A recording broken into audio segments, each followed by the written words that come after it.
Paralela 47. Republica Moldova pe harta lumii.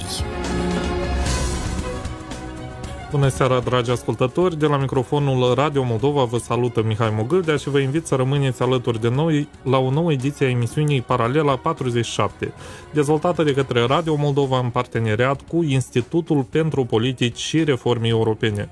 Discutăm astăzi despre oportunitățile educaționale și profesionale ale Uniunii Europene pentru tinerii din Republica Moldova.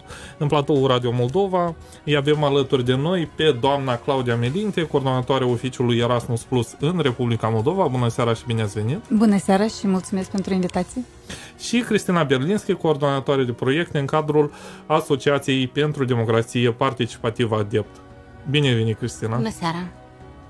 Înainte de a începe să discutăm despre subiectul emisiunii de astăzi, aș dori să reiterez faptul că în aceste zile, în această săptămână a fost publicat și raportul analitic al Comisiei Europene care evaluează situația privind 33 de capitole ale legislației Uniunii Europene, un raport care, pe marginea căruia s-a discutat mai mult timp în ultimele săptămâni în Republica Moldova.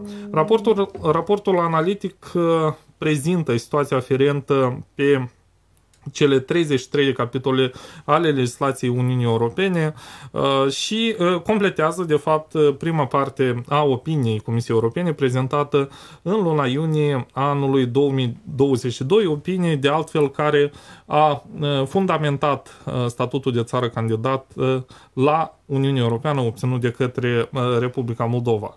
Conform raportului, Republica Moldova este la nivel începător de pregătire în 12 domenii menționate în acest raport, un anumit nivel de pregătire în 17 domenii și un nivel moderat de pregătire în 3 domenii.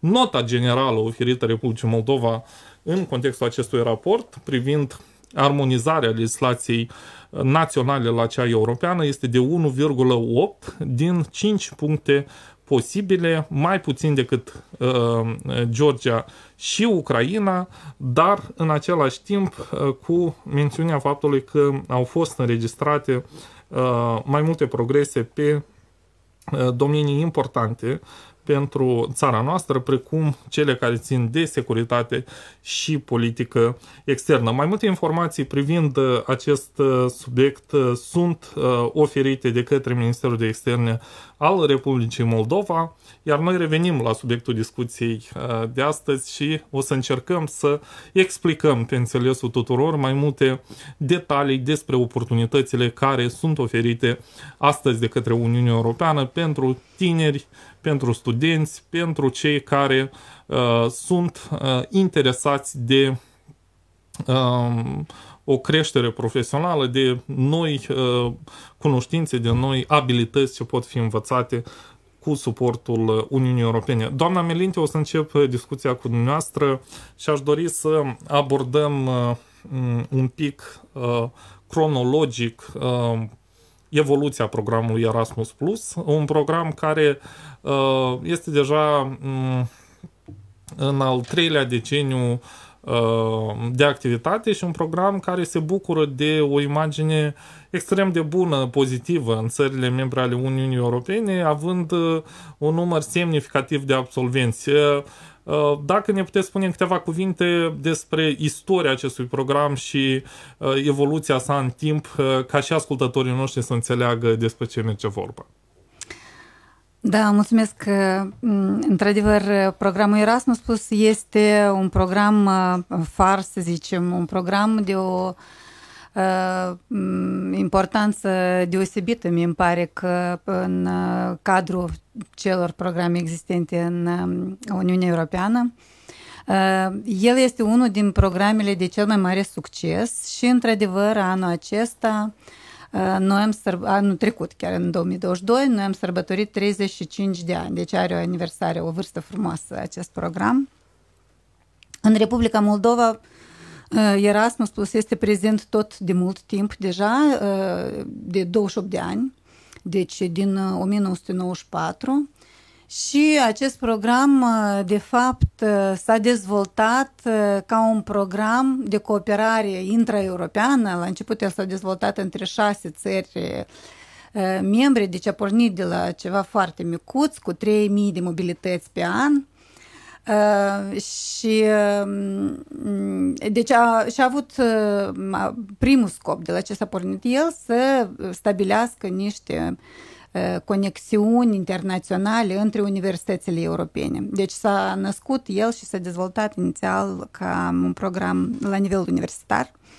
Și acum o mare parte din bugetul programului Erasmus Plus tot așa dezvoltă învățământul la nivel, deci educația la nivel de învățământ superior. Dar evident că între timp el s-a dezvoltat, sunt acum participante în programul Erasmus Plus 33 de țări așa numite de program Erasmus plus practic toată lumea în parteneriat cu aceste țări și Republica Moldova la fel acum are statut de țară partener în acest program. În Republica Moldova programul este activ și cumva cuprinde și instituțiile de învățământ din Republica Moldova, dar nu numai, de mai mulți ani, timp în care avem mai multe instituții, universități integrate în cadrul programului, participante în aceste mobilități. Din punct de vedere statistic, cum stăm la ora actuală când vine vorba despre instituții și tineri care participă la acest program?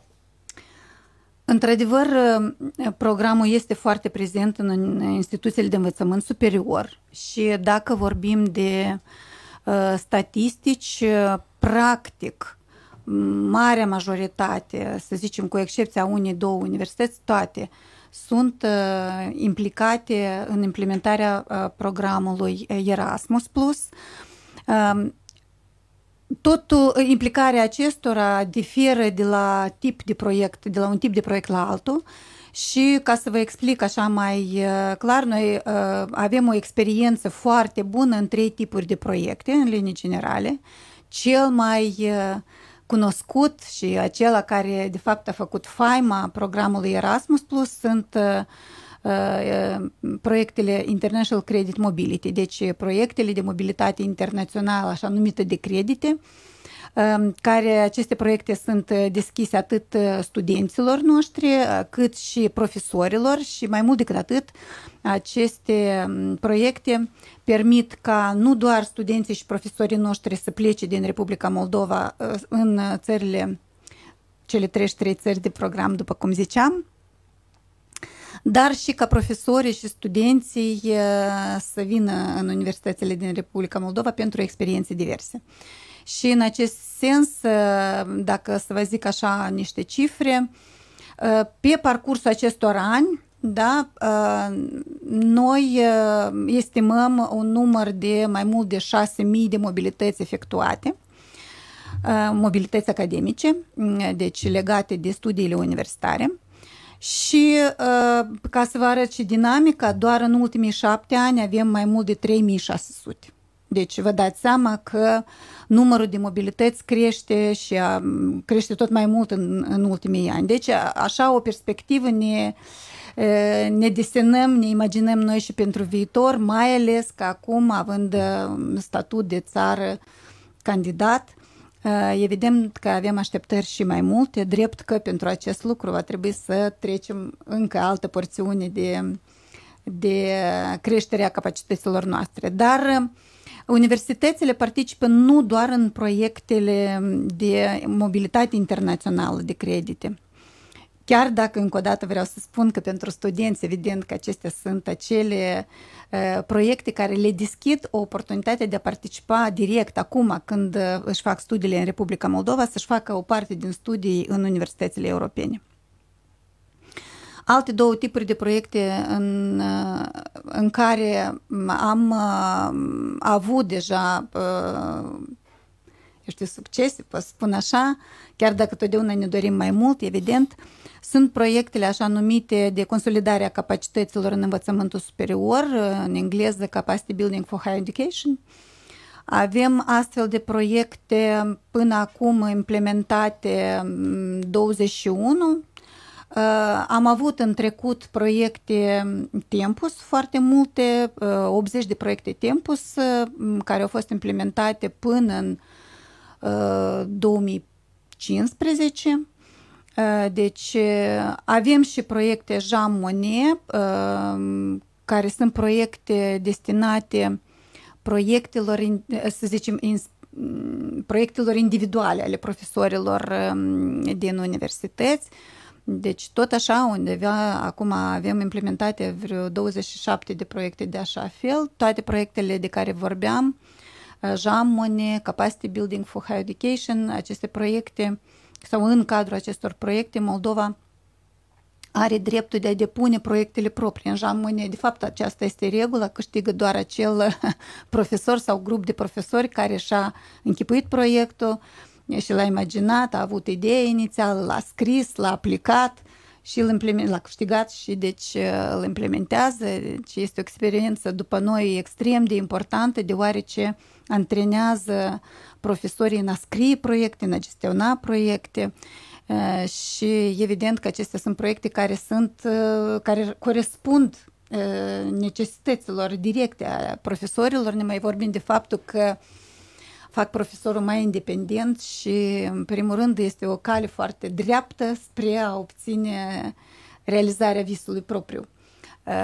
Dar, deci acestea sunt un tip de proiecte la care ținem mult și susținem chiar autorii de proiecte pentru ca să scrie cât mai multe și acum, tot așa, suntem în faza, în ultimele 10 zile până la deadline-ul de depunere, până expiră termenul limită de depunere a acestor proiecte.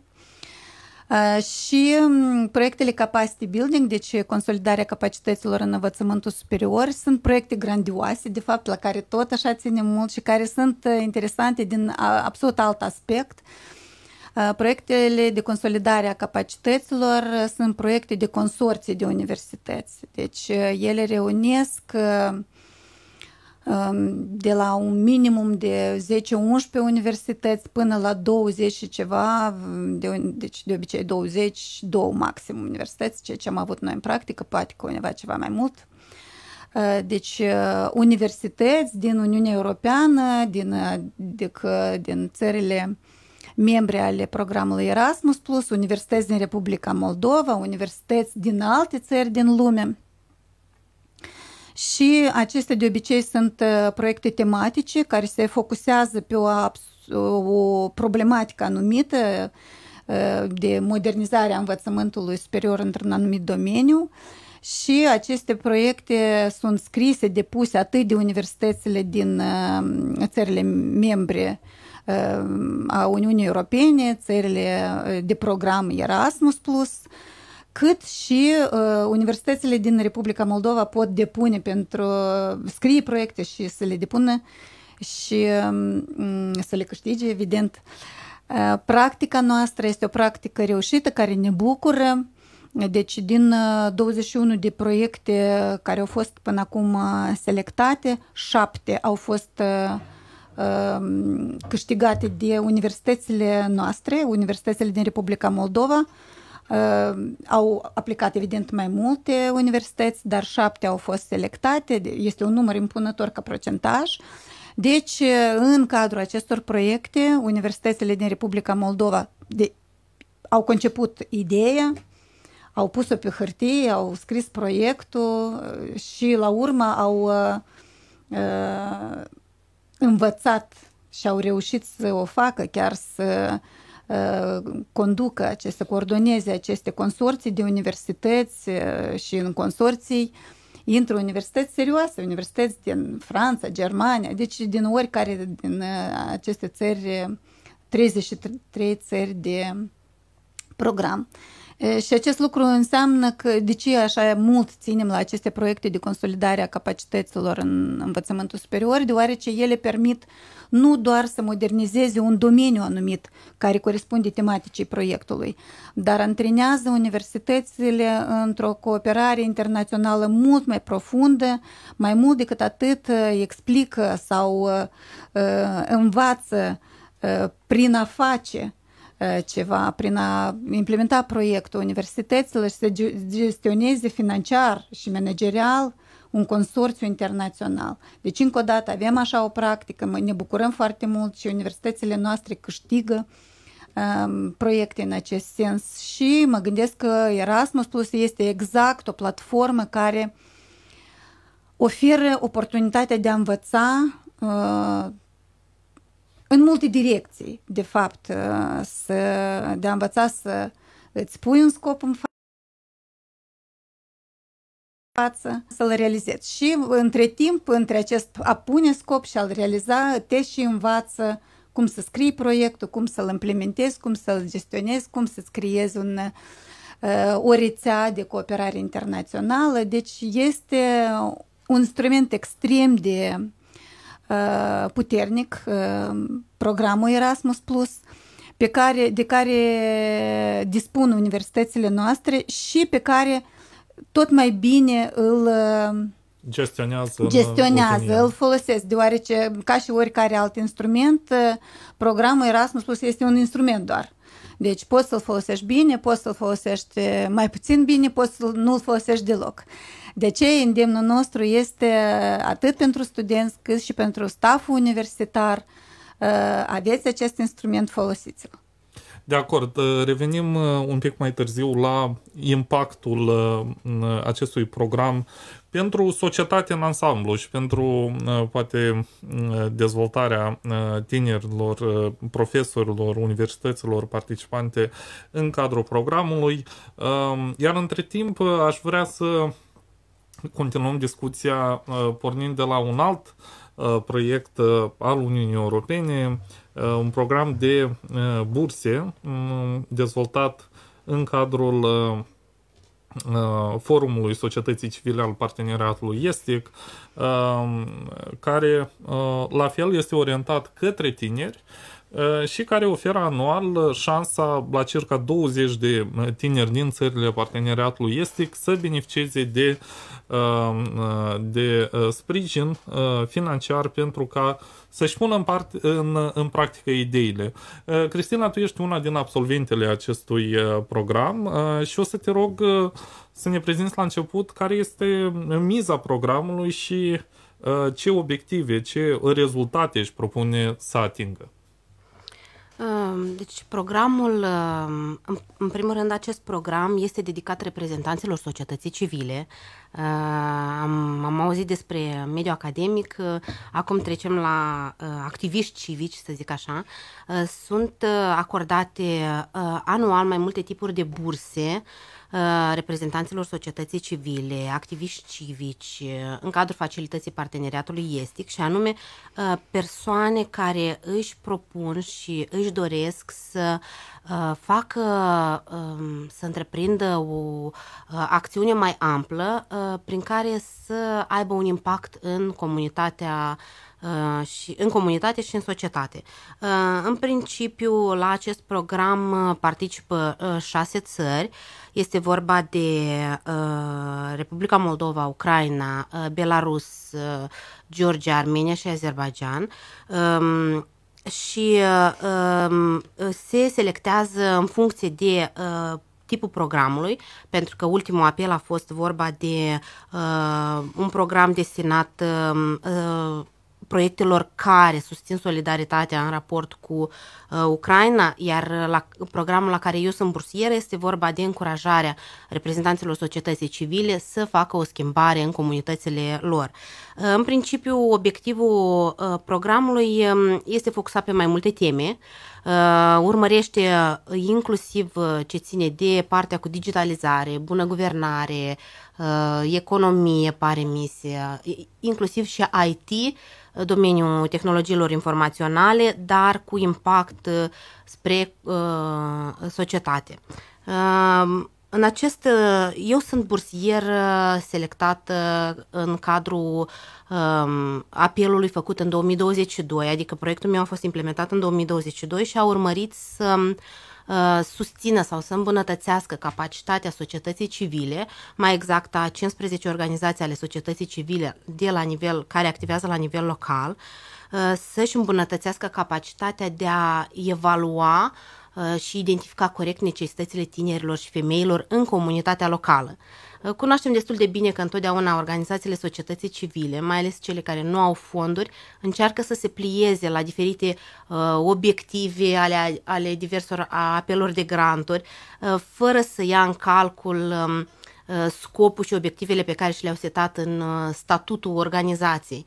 Și în felul acesta am încercat să contribui prin cunoștințele pe care le-am acumulat în cadrul acestui proiect, în cadrul acestor burse, să acumulez experiență de la alte organizații, iar ulterior să transmit informațiile pe care le-am învățat organizațiilor din teritoriu, pentru a-și consolida capacitatea de a identifica necesitățile, dar nu de a se plia în funcție de obiectivele finanțatorului. Adică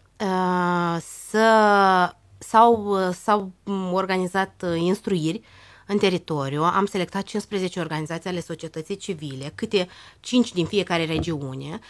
Am organizat 3 seminare interactive, să zic așa, adaptate adulților, prin care ei au învățat cum se face un sondaj, cum se face un chestionar, cum se face un focus group, ca ulterior ce au învățat la aceste seminare să transpună în practică și să îndeplinească aceste, să zic, instrumente care sunt necesare pentru a închega concret și exact sau o listă de constatări și concluzii, cum au ajuns la a identifica, iată, 1, 2, 3 sunt problemele tinerilor în comunitatea noastră, pentru că, deși noi considerăm că tinerii au în toată țara aceleași probleme, se pare că la nivel de comunitate locală sau în diverse comunități ele pot fi diferite.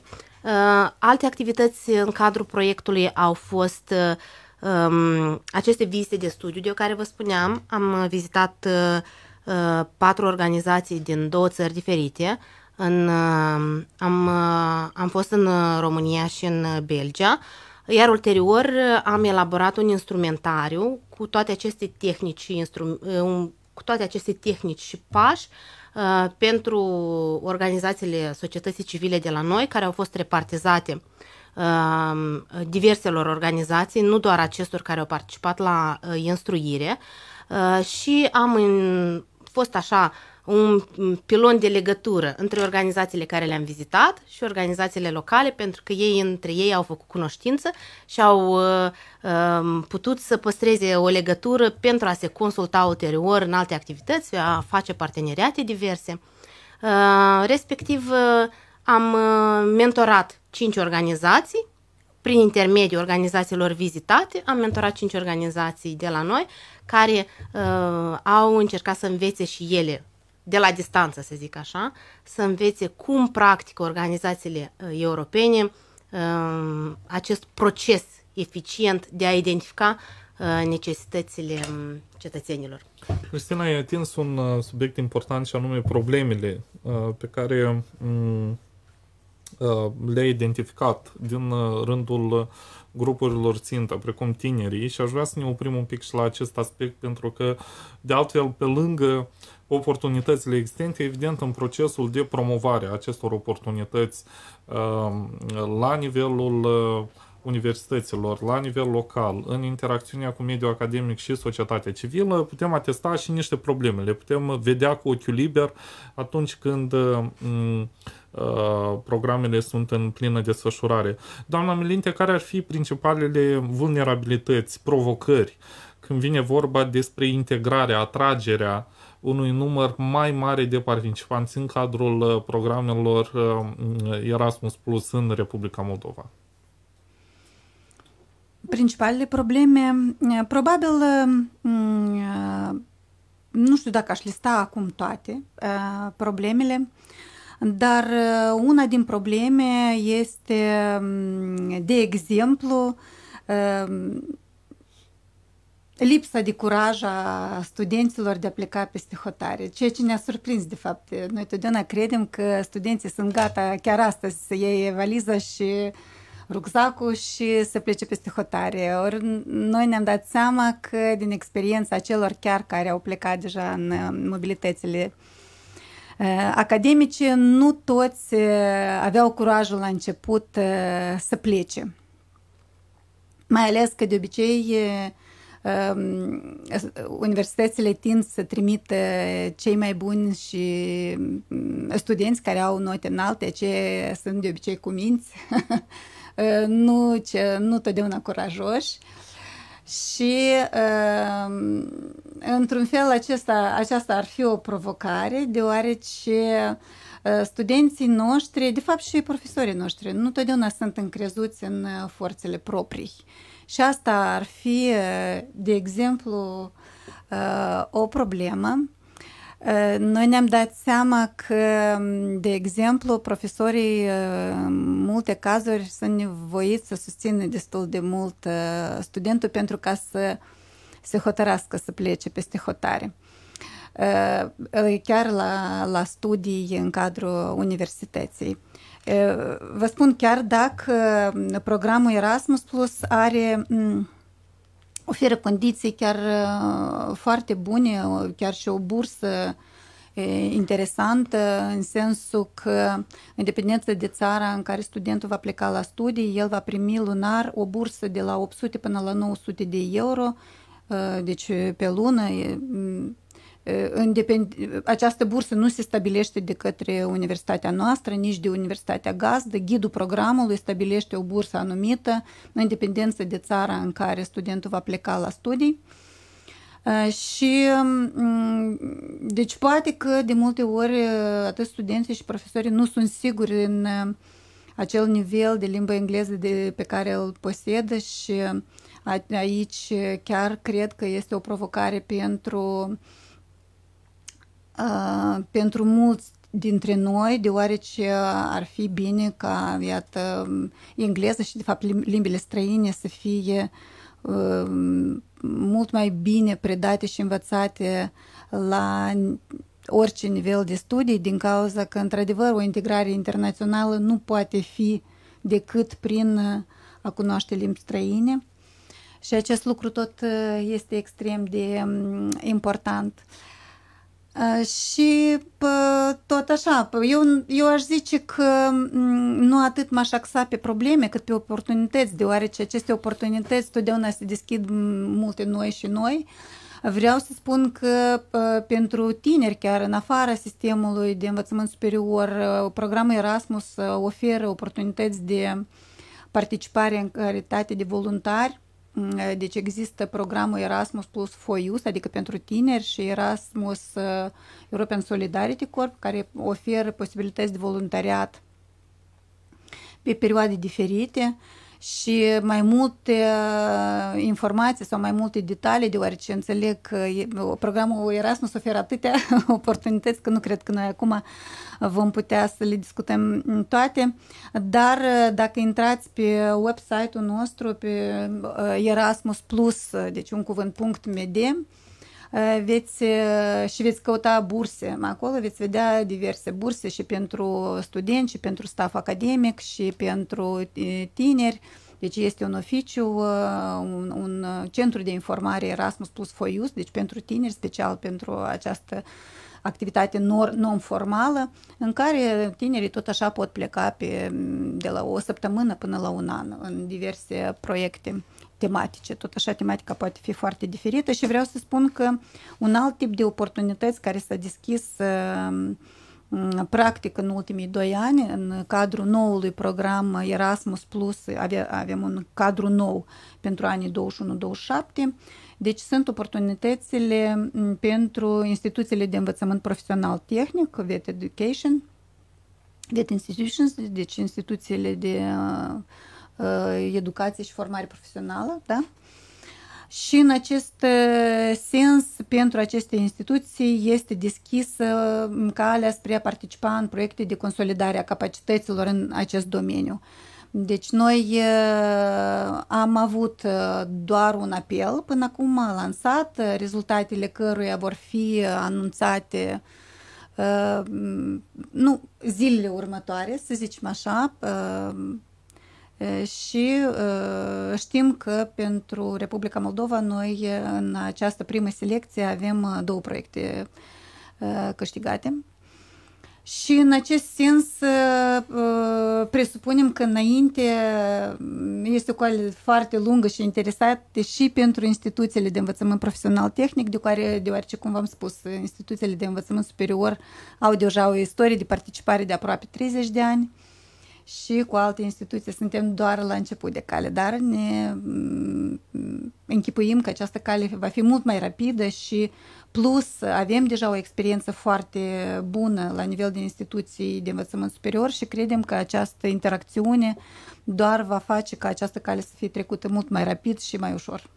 Să sperăm că așa va fi și vom avea cât mai multe instituții participante și cât mai mulți beneficiari direcți ai acestui program.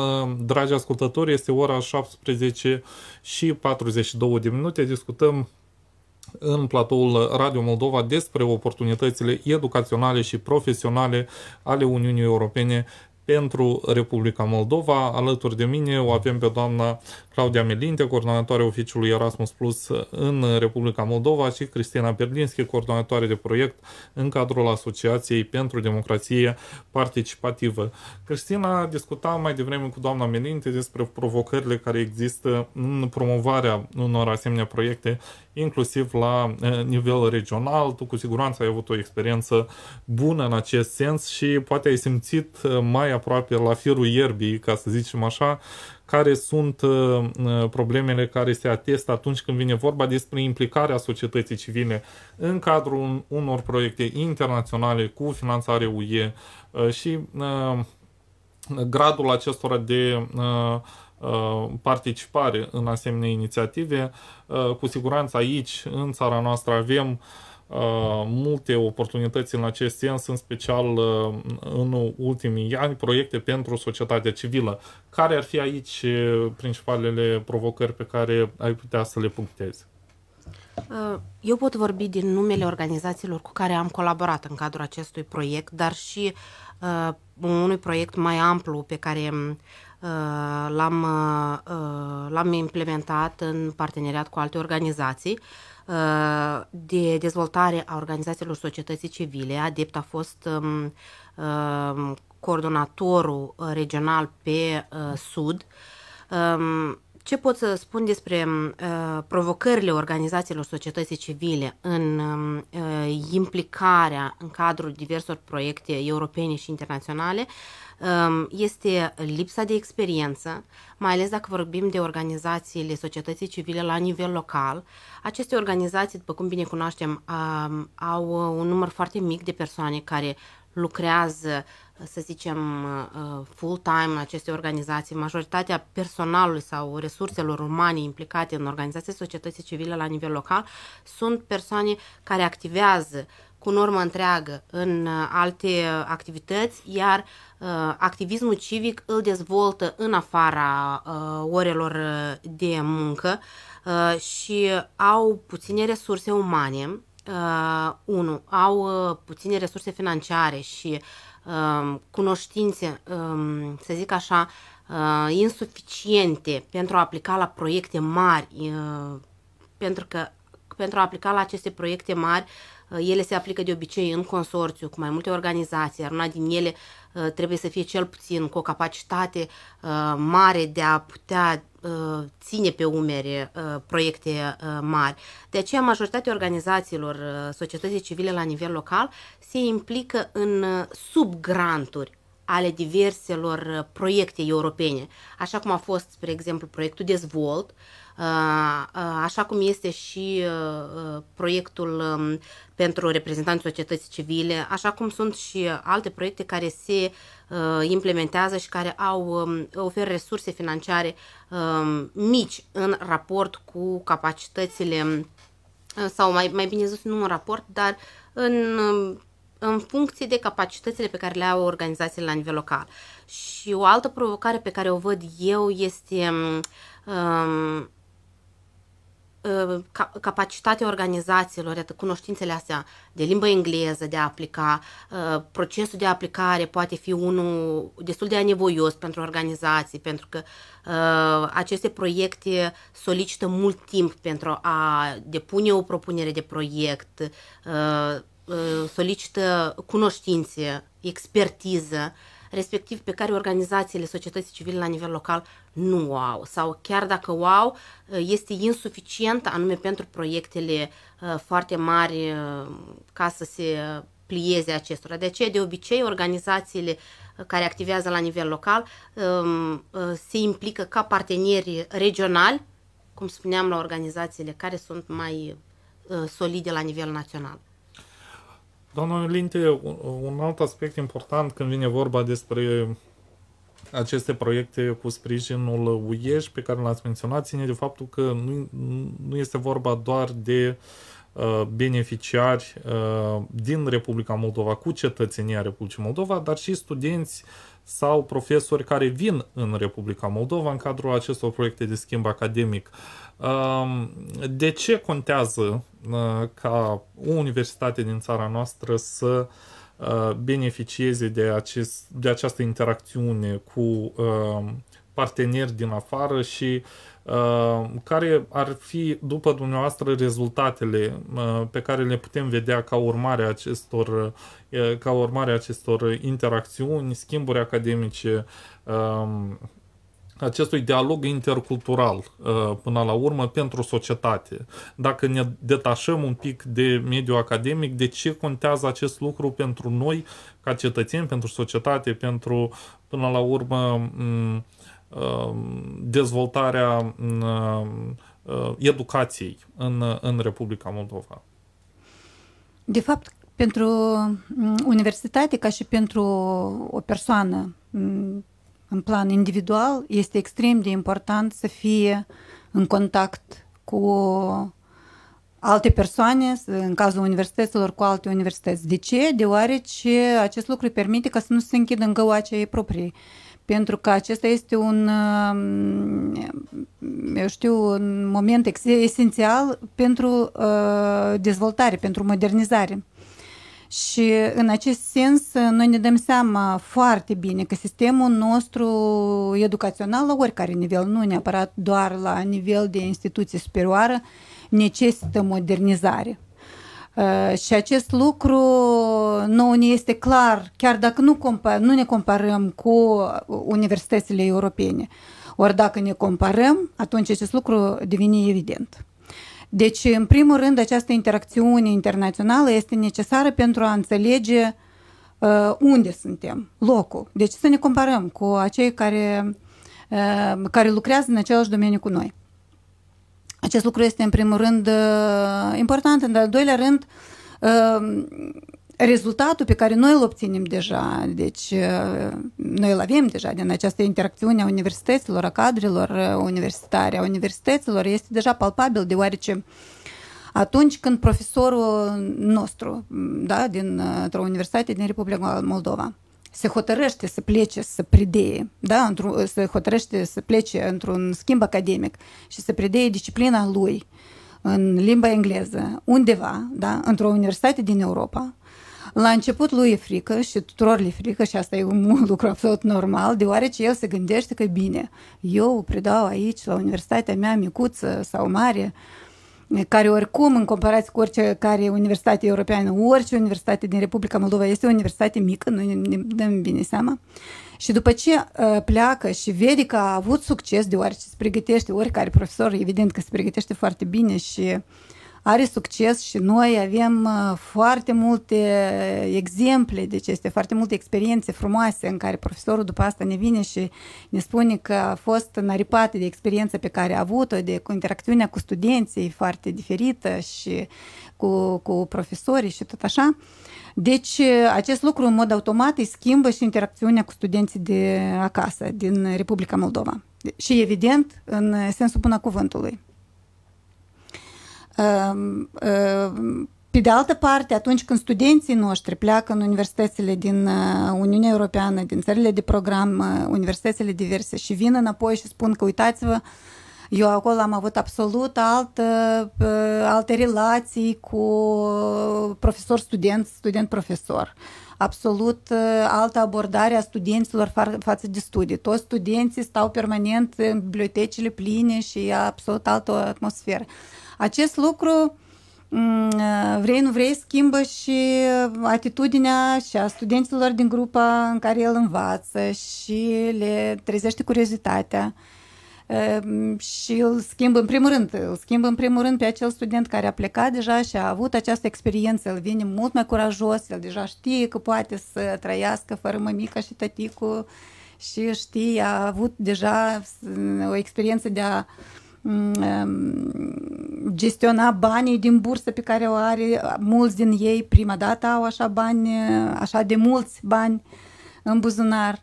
Deci vin înaripați și într-adevăr asta le schimbă și perspectiva pentru viitor, deoarece odată ce au avut o perspectivă internațională în spate, ei devin mult mai siguri în forțele proprii, ei au trecut experiența de a susține examene în limba engleză, ceea ce nu erau absolut deloc siguri, nu erau pregătiți, chiar poate că unii din ei pentru aceasta, dar încă o dată, este un efort, așa cum ne spun și ei, alții se tem de acest efort, dar își dau seama că totul este posibil, că acei care nu credeau în forțele proprii totuși au făcut, vin foarte bucuroși și încă o dată această experiență a studenților acumulată una câte una schimbă și fața universităților noastre și nu numai fața, dar și esența, din cauza că universitățile înțeleg tot mai mult cum trebuie să se schimbe.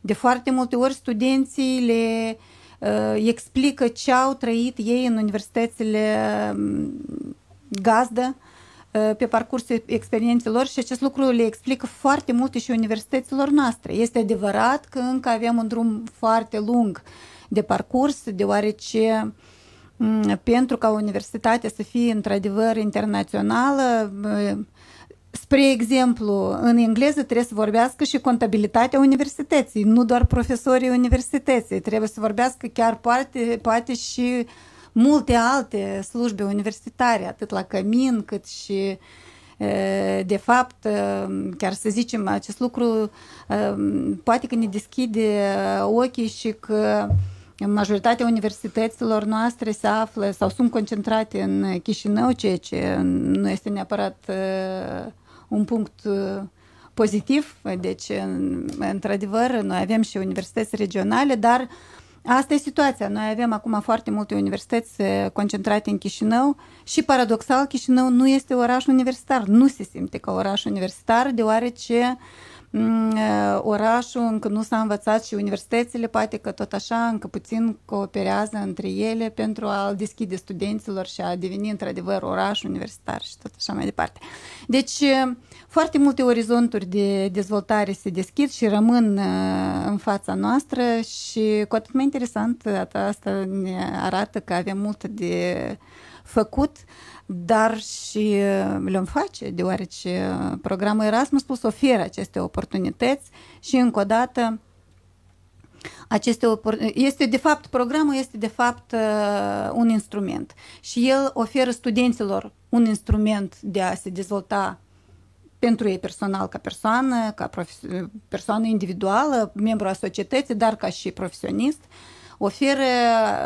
Acesta este un instrument pentru stafful universitar, deoarece și ei se dezvoltă, au posibilitatea de a se dezvolta prin programele de mobilitate internațională de credite, prin Jean Monnet, printr-un proiect care ei pot să-l scrie, înțelegeți? Și vorbeați despre, eu știu, capacitatea de a scrie un proiect. Într-adevăr, acest lucru este extrem de important pentru fiecare, deoarece eu cred că un proiect poate fi realizat atunci când proiectul tău personal poate fi realizat atunci când tu știi să scrii, să-ți expui acest proiect și să arăți finanțatorului că tu poți să-l gestionezi. Da. Și în programul Erasmus, iată, la început, sau cel puțin acum, la etapa dată, noi avem așa o oportunitate deschisă oricărui profesor din universitate ca să-și scrie proiectul să-l depună și să-l câștige. Și ceea ce este încă mai important în acest sens și de ce noi ținem foarte mult la aceste proiecte Jamone, de exemplu, deoarece nu există nicio limită de buget per țară în acest sens. Concursul este absolut deschis oricărui profesor din lumea întreagă, deci este un concurs deschis.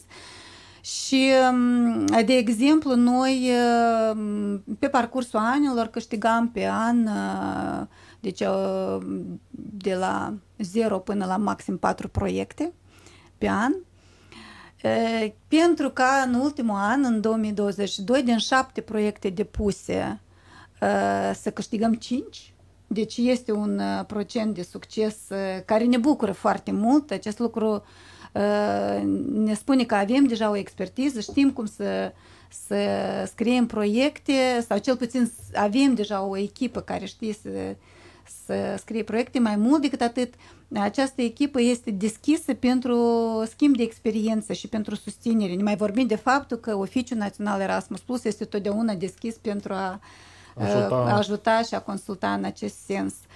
Și, într-adevăr, considerăm că este o altă provocare pentru noi, este anume această capacitate de a gândi proiecte, de a le aplica și de a găsi parteneri, de fapt, de cooperare internațională, dar, încă o dată, este și o provocare, dar Erasmus oferă aceste instrumente, doar să le știm să le utilizăm eficient. Și aici noi vă susținem. Adică invităm pe toți care ne ascultă acum să intre pe site-ul Oficiului Național Erasmus Plus, încă o dată, repet, erasmusplus.md, Erasmus Plus un cuvânt, deci plus 4 litere.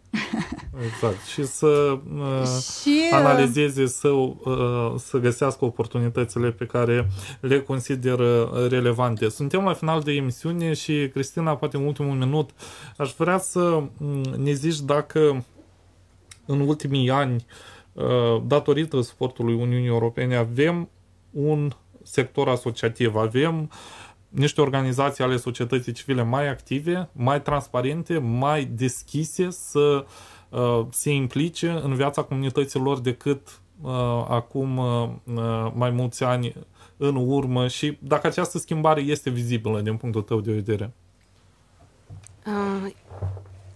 Eu activez în cadrul unei organizații cu experiență de 20 de ani în domeniul asociativ, mă refer Asociația pentru Democrație Participat ADEPT, dar în același timp sunt parte și a unei organizații a societății civile care activează la nivel local. Ceea ce pot eu să spun că am observat în ultimii 3-4 ani de când eu deja activez în acest domeniu este că oportunități sunt foarte multe. Ele doar trebuie căutate. În cazul în care le găsești și nu te descurci, cere ajutor. Eu observ o dezvoltare a acestui segment și observ că foarte multe organizații, chiar dacă sunt foarte multe la număr înregistrate în Republica Moldova, iar un procent, să zic așa, se implică în limita posibilităților, observ o dezvoltare a organizațiilor societății civile la nivel local și anume creșterea numărului lor și din acest număr destul de multe se implică și destul de multe deja și-au găsit o nișă pe care să se implice. Fie că vorbim de proiecte pe subiect educațional, fie că vorbim pe bună guvernare, fie că vorbim pe dezvoltarea sau implicarea în procesul decizional, respectiv în viziunea mea, eu cred că ăsta este un aspect foarte bun care trebuie menționat, pentru că societatea civilă este cea care contribuie la responsabilizarea organizații, autoritățile publice și totodată la oportunități ca atât tinerii și cetățenii să devină activi civic în comunitățile lor. Mersi tare mult pentru participarea la această emisiune și pentru informațiile oferite ascultătorilor noștri. Mulțumesc și celor care ne-au ascultat și au fost alături de noi. Vă reamintesc că ne auziți în fiecare vineri la ora 17 și 10 minute aici la Radio Moldova. Pe curând!